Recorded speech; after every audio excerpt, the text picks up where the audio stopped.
So, yeah. So, how is it that a person could have peace or tranquility uh, in the midst of a storm? How do you do that? How do you do that? I don't know. Don't ask me. No, I'm kidding.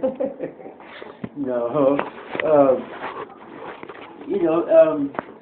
Peace comes from, like, I think the first thing is just not to believe, every thought that comes into your mind. Like, there's a lot of stuff online that you can think of that can either help or hinder your peace.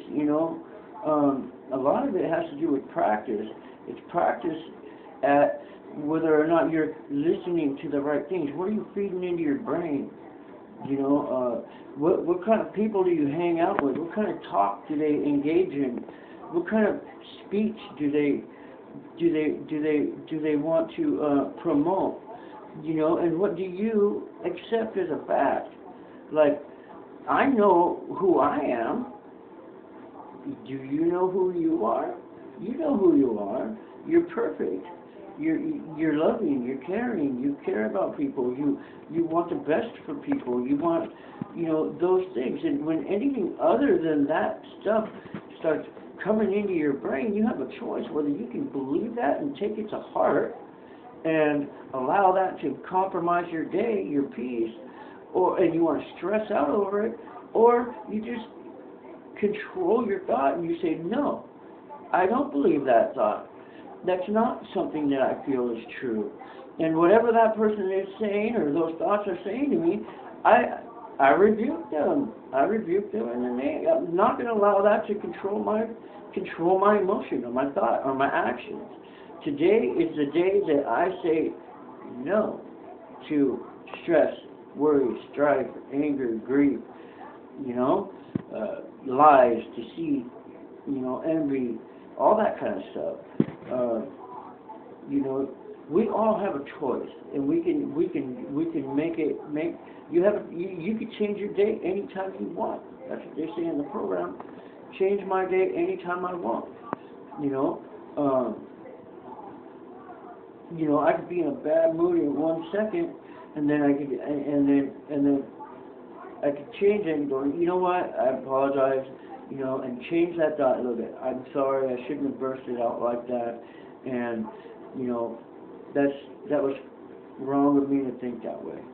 You can do that, and that takes guts, and that takes humility, but you've got to really believe, hey, look, I was wrong. I shouldn't be thinking this way.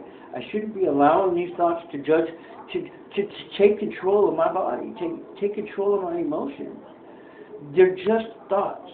And whatever these thoughts are that are coming in, they're coming into your brain, they're gonna be the ones that you hold as truth are going to be the ones that stick. That's why they say, be transformed by the renewing of your mind. Like, your mind is a very powerful thing. We can control our minds. You can control what you believe and conceive. You are a creator of your own reality. Meaning, like, okay, so how does creation work? Well, we all know how creation works. We get this little idea in our head, right? We get a little idea, and what happens? This idea, it says, oh man, you know what? Bam, then I can feel it. Yeah, I'm going to do that. I can do that. I can absolutely do that. I can take this piece of wood and make it into this piece because that is plausible. That will work. I can do that. And then what do? You manufacture it physically. It comes into an action, and then you start doing it. You start carving on it. You start making it into what it's supposed to be. And that's how manifestation, and that's how creation is. We create a reality of that piece coming into fruition. We create it out of nothing. You create money out of thin air. Why? Because you thought, okay, I'm going to make this, I got this idea, and then I come into this thing, I'm going to make it, and then it comes into fruition, and it's sitting right there. Now what? I'm going to sell that to somebody. Somebody's going to like that. That you created your money right there on the spot.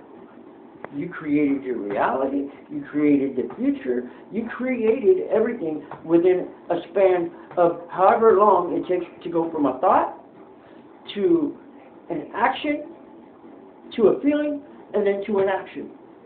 That's exactly how it goes. Thanks. Love you guys. Bye.